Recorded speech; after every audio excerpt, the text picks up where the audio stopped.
மாப்பிள்ளைங்களா வணக்கம். ஒன்றும் இல்லை, நான் ஊருக்கு போயிருந்தேன் வீக்கெண்டு. ஊருக்கு போயிட்டு வந்து பார்த்திங்கன்னா வரக்காக ட்ரெயின் புக் பண்ணியிருந்தேன் இன்டர்சிட்டி. ஸோ நம்ம ஈரோடு ஜங்ஷன் வந்து பார்த்திங்கன்னா பெரிய ஜங்ஷன் தான். ஃபஸ்ட்டு ஸ்டேஷன் நார்மலாக இருந்தது. அதுக்கப்புறம் இப்போ ஒரு 2 to 3 இயர்ஸில் தான் வந்து பார்த்திங்கன்னா நல்லா பில்ட் பண்ணி எக்ஸ்கலேட்டர் வச்சுருக்காங்க.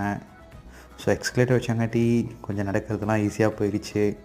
அண்ட் எப்போவுமே வந்து பார்த்திங்கன்னா நான் மசாஜ் சேர் எப்போவுமே ப்ரிஃபர் பண்ணுவேன் சென்னையில். ஸோ ஈரோடு ரயில்வே ஸ்டேஷனில் இருந்தது, பட் ஆனால் டெம்பரரி அதை க்ளோஸ் பண்ணிட்டானுங்க. அண்ட் ட்ரெயினுக்கு வெயிட் பண்ணுற டைமில் வந்து பார்த்திங்கன்னா வந்தே பாரத் எக்ஸ்பிரஸ் போச்சு. ஸோ அதுக்கப்புறம் தான் நம்ம இன்டர்சிட்டிக்காக வெயிட் பண்ணிகிட்டு இருந்தோம்.